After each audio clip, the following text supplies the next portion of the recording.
Good evening दोस्तों। आज हमने जो प्रश्नों का संकलन किया है वो प्रश्न यूपी पीएससी 2013 में भी पूछे गए हैं। हिस्ट्री के प्रश्नों का संकलन किया है। इसमें यूपी पीएससी के पूछे हुए प्रश्न भी शामिल हैं। पहला प्रश्न है, निम्नलिखित में से किसने बाल गंगाधर तिलक को भारत की अशांति का जनक कहा था? ऑप्शन है महात्मा गांधी, अरविंदो घोष, स्टेनली वोलपर्ट या फिर वैलेंटाइन सिरोल। वैलेंटाइन सिरोल ने बाल गंगाधर तिलक को अशांति का जनक कहा था। बाल गंगाधर तिलक को ही लोकमान्य की उपाधि दी गई थी और इनको आधुनिक जगत का निर्माता भी महात्मा गांधी जी ने कहा है, जबकि भारत की अशांति का जनक, father of unrest of India कहा गया है वैलेंटाइन सिरोल द्वारा। अगले प्रश्न की तरफ बढ़ते हैं। ये प्रश्न यूपी पीएससी 2013 के आए हुए हैं। अगला पुस्तक है, इंडिया डिवाइडेड पुस्तक के लेखक कौन है? तो इसके लेखक हैं doctor Rajendra Prasad. India divided इन्होंने लिखी है और जवाहरलाल नेहरू ने लिखी है डिस्कवरी ऑफ इंडिया, जबकि मौलाना अबुल कलाम आज़ाद ने लिखी है India wins freedom. India wins freedom ये मौलाना अबुल कलाम की है पुस्तक। तो कंफ्यूज मत होइए। डिस्कवरी ऑफ इंडिया पूछा जाए तो जवाहरलाल नेहरू, इंडिया डिवाइडेड पूछा जाए तो doctor Rajendra Prasad, India wins freedom पूछा जाए तो मौलाना अबुल कलाम आज़ाद। अगले प्रश्न की तरफ बढ़ते हैं। अगला प्रश्न है, भारत में किस स्थान को सिराज ए हिंद के नाम से जाना जाता है? अजमेर, जौनपुर, आगरा या फिर इनमें से कोई नहीं? तो इसका करेक्ट आंसर है जौनपुर। जौनपुर का संस्थापक जो था वो फिरोज शाह तुगलक था। इसको सिराज ए हिंद के नाम से उसने अपने पिताजी के लिए, मोहम्मद बिन तुगलक के लिए ये नाम रखा था। अगले प्रश्न की तरफ बढ़ते हैं। अगला प्रश्न है, अशोक के निम्नलिखित शिलालेखों में कौन सा धार्मिक सहिष्णुता के सिद्धांत को इंगित करता है? शिलालेख 12, शिलालेख 10, शिलालेख 7 या इनमें से कोई नहीं?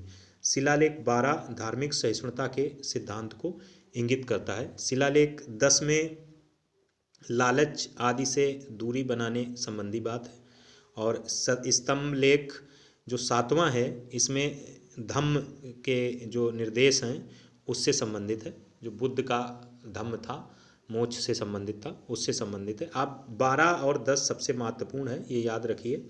धार्मिक सहिष्णुता शिलालेख 12 में है। अगले प्रश्न की तरफ बढ़ते हैं। अगला प्रश्न है, बाबर ने बादशाह की उपाधि कहाँ ग्रहण की थी? तो बाबर ने काबुल में बादशाह की उपाधि ग्रहण की थी। 1526 में पानीपत की लड़ाई में इन्होंने इब्राहिम लोदी को हराया था और बाबरे तुकबर करके इनकी एक आत्मकथा है, बाबर ए तुकबरी। अगर करेक्ट कर दीजिएगा कमेंट में अगर कुछ गलत बोल रहे हूँ तो। उसको तुर्की भाषा में इन्होंने, तुर्की पूछा जाता है बाबर ने अपनी आत्मकथा किस भाषा में लिखी है, तो उसको तुर्की भाषा में लिखी है। 1526 में इन्होंने इब्राहिम लोदी को पानीपत की लड़ाई में हराया था और बाबर मुग़ल साम्राज्य के नींव डाली थी बाबर ने और काबुल में बादशाह की उपाधि ग्रहण की थी। अगले प्रश्न की तरफ बढ़ते हैं। ये प्रश्न यूपी पीएससी 2013 के आए हुए प्रश्न हैं। तब जो जीएस का पेपर आता था उसमें 100 प्रश्न आते थे, हिंदी में 100 प्रश्न आते थे, फिर पैटर्न चेंज हो गया था। जौनपुर के संस्थापक कौन थे? अभी देखो जौनपुर पूछा गया, जौनपुर कितना महत्वपूर्ण बना दिया इन्होंने। जौनपुर के संस्थापक थे फिरोज शाह तुगलक। और अगर तुगलक वंश के संस्थापक पूछा जाए तो गयासुद्दीन तुगलक। उनके बेटे का नाम पूछा जाए तो मोहम्मद बिन तुगलक। उनका उत्तराधिकारी या बेटा पूछा जाए तो फिरोज शाह तुगलक। इसने क्या बनाया? जौनपुर। तो इस चीज़ को लेके कोई डाउट नहीं है। अगले प्रश्न की तरफ बढ़ते हैं। अगला प्रश्न है, भारत में सर जॉन शोर की नीति को किस रूप में वर्णित किया गया है? तुष्टीकरण की नीति, चतुराईपूर्ण निष्क्रियता की नीति, गैर हस्तक्षेप की नीति, फूट डालो और शासन करो की नीति। तो सर जॉन शोर की नीति को गैर हस्तक्षेप की नीति के रूप में वर्णित किया गया है। इस तरीके के प्रश्न आते रहे हैं एई में। तो अगर जीएस सेक्शन में अच्छी परफॉर्मेंस देनी है तो फिर हर सेक्शन पे नज़र डालनी पड़ेगी, क्योंकि ये वो सेक्शन है जिसमें सब अपनी एक लिमिटेड मेहनत कोशिश करके उससे हाथ खींच लेते हैं और जाकर वही आए हुए क्वेश्चंस को गुप्ता एंड गुप्ता और जो भी बुक्स हैं उनमें जाकर अपनी माथापच्ची करते हैं और नतीजा वही रहता है। हम आपको बता दें, अगर आप सिविल इंजीनियरिंग फील्ड के हैं और एई की तैयारी कर रहे हैं तो आपको कंसेप्चुअली स्ट्रांग होना होगा और सहज और सरल भाव से जाना होगा। क्वेश्चन रट के आपके सिलेक्ट होने की प्रोबेबिलिटी 30% है। कॉन्सेप्चुअली स्ट्रांग होकर वहाँ सहज रूप में जाकर वहाँ मस्तिष्क लगाने से आपके सिलेक्ट होने की प्रोबेबिलिटी 70% है। जिन लोगों के कॉन्सेप्ट अच्छे थे, उन्हें प्रश्न की भाषा से उत्तर मिलने की ज़्यादा विश्वास है बजाय ऑप्शंस को रटना, वो लोग इस जो पॉलीटेक्निक का एग्ज़ाम है सब लोग लगभग 500 प्लस ही स्कोर कर रहे हैं। वो किसी को बुरा लग सकता है, वो इस वजह से क्योंकि आपने चीज़ों को रटना प्राथमिकता दे दी है। चीज़ों पे रिसर्च करके उनके प्रति एक सहजता रखना वो ज़्यादा अच्छा लगता है। खैर, अगले प्रश्न की तरफ बढ़ते हैं। अगला प्रश्न है, इतिहासकार रॉबर्ट सीवेल ने एक पुस्तक लिखी है जिसका नाम है ए फॉरगॉटन एम्पायर। यह पुस्तक किस साम्राज्य के बारे में? ये विजयनगर साम्राज्य के बारे में है। ये पुस्तक विजयनगर साम्राज्य के बारे में, ए फॉरगॉटन एम्पायर। हो सकता है कोई प्रश्न डाल दें, 13 का प्रश्न अगर 22 में आपसे पूछ रहे हैं तो कोई बड़ी बात नहीं है। जीएस के क्वेश्चन नॉर्मली रिपीट नहीं होते हैं, बट ये आपको पता होना चाहिए कि वो किस किस सेक्शन को हाथ लगा सकते हैं। अगर 100 क्वेश्चन पूछ रहे हैं तो अगर 6 क्वेश्चन वो इतिहास के पूछ रहे हैं तो इसमें 2 पूछेंगे तो वो क्या सेक्शन कवर कर सकते हैं, उनके पेपर का स्वभाव, पेपर के प्रश्न का कैसा फीचर होगा, वो तो आपको क्लियर हो जाएगा। अगले प्रश्न की तरफ बढ़ते हैं। अगला प्रश्न है, दक्कन के किस राज्य पर अकबर ने विजय प्राप्त की थी? गोलकोंडा, बीदर, बीजापुर या फिर अहमदनगर? तो इसका सही आंसर है अहमदनगर। दक्कन के अहमदनगर राज्य पर अकबर ने विजय प्राप्त की थी। अब कुछ क्वेश्चंस वो देखते हैं जो अभी हाल में चर्चा में रहे हैं और कहीं ना कहीं इतिहास का वो हिस्सा आया है। आइए देखते हैं। पहला प्रश्न है, हाल ही में सुर्खियों में रहे प्राण स्वस्थ वायु हैं। भारत से अफ्रीकी देशों को टीका सहायता ऑक्सीजन आपूर्ति का प्रबंधन करने हेतु भारतीय वायुसेना के मिशन, केंद्रीय प्रदूषण नियंत्रण बोर्ड की वायु प्रदूषण नियंत्रण पहल, विक्रम साराभाई अंतरिक्ष केंद्र द्वारा विकसित वेंटिलेटर मॉडल। ये प्राण स्वस्थ और वायु, ये विक्रम साराभाई अंतरिक्ष केंद्र द्वारा विकसित वेंटिलेटर मॉडल है। विक्रम साराभाई अंतरिक्ष केंद्र तिरुवनंतपुरम में है। ये प्राण स्वस्थ वायु शब्द के रूप में दिख जरूर रहे हैं, ये एक तरीके से मॉडल के नेम है, प्राणा स्वस्थ और वायु वायु। तो इनका अपना फुल फॉर्म है प्रोग्रामल रेसिपिरेटरी एडेड, इस तरीके से इनका अपना फुल फॉर्म है। उतना डिटेल में आपसे पूछेगा नहीं, तो याद रखिए प्राण स्वस्थ और वायु, ये विक्रम साराभाई अंतरिक्ष केंद्र द्वारा विकसित वेंटिलेटर मॉडल है। अगले प्रश्न की तरफ बढ़ते हैं। चोलों के संदर्भ में निम्नलिखित कथनों पर विचार कीजिए। विजयाचल चोल साम्राज्य का संस्थापक था। चोल शासक अपनी नौसैनिक शक्ति के लिए प्रसिद्ध थे। विजयाचल चोल साम्राज्य का वाकई संस्थापक था। चोल शासक अपनी नौसैनिक शक्ति के लिए भी प्रसिद्ध थे, ये बिल्कुल सही है। और इस समय जो था वो खेती का भी बहुत अच्छा प्रचलन था, तो इसके दोनों ऑप्शन सही हैं, 1 व 2 दोनों।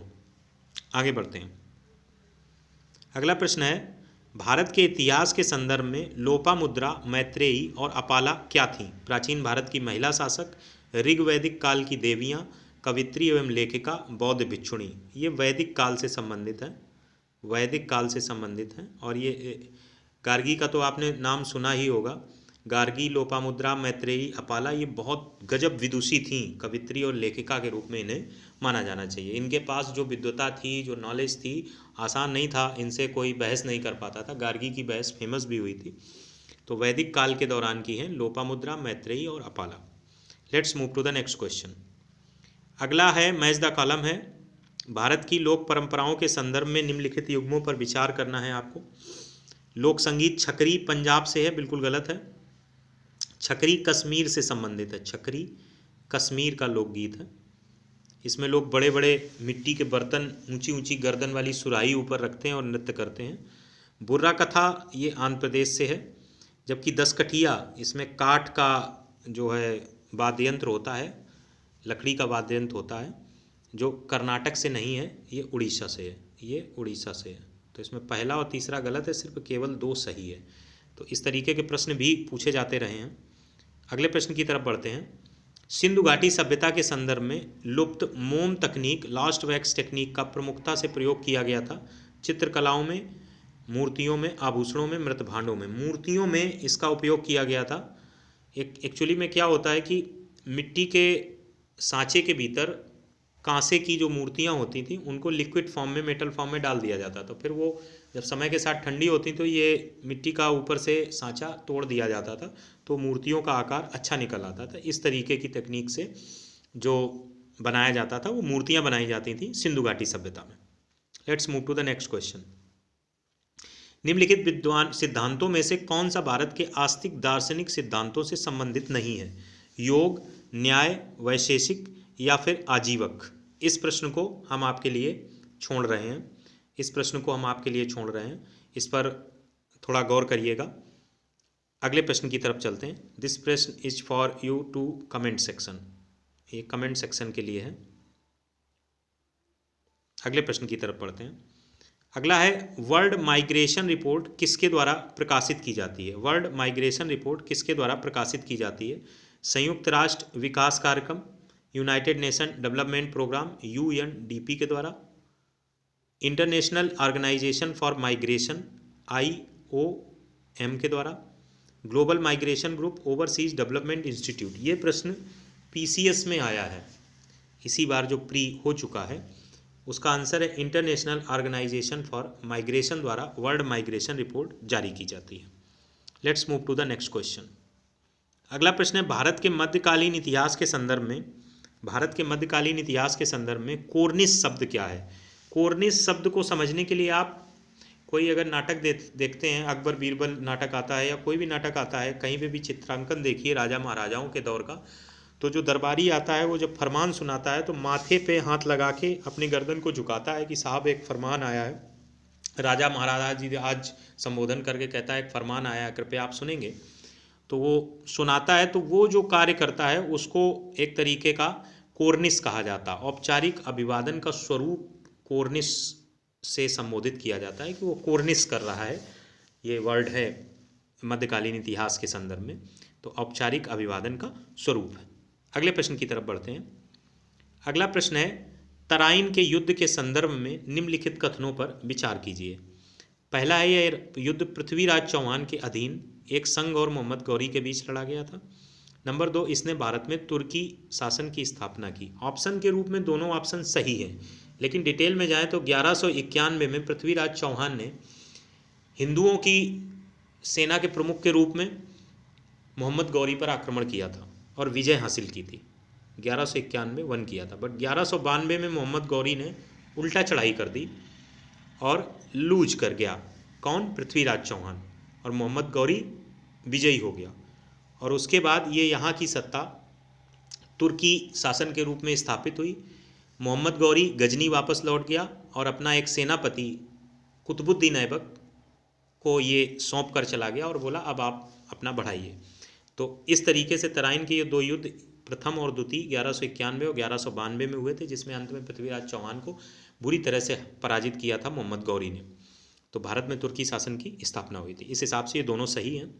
आगे भी हम कोशिश करेंगे कुछ क्वेश्चंस आपके बीच लाते रहें और उनको आप देखते रहिए। इससे आपका प्रश्न एज इट इज आए या ना आए, वहाँ पे प्रश्न के प्रति आपका जो एक विचार बनेगा वो बड़ा सकारात्मक होगा और आत्मविश्वास से भरा होगा। ऑप्शंस को डिलीट करने के लिए भी आपको प्रैक्टिस की ज़रूरत होती है। बहुत ही कम होता है कि आपको बिल्कुल एज इट इज पढ़ा पढ़ाया प्रश्न GS में मिल जाए, लेकिन हाँ, उसका अगर कुछ अंश भी आपसे होकर गुजरा है तो आप वहाँ पर ऑप्शन डिलीट करके बेहतर उत्तर दे सकते हैं। Thanks for watching the video.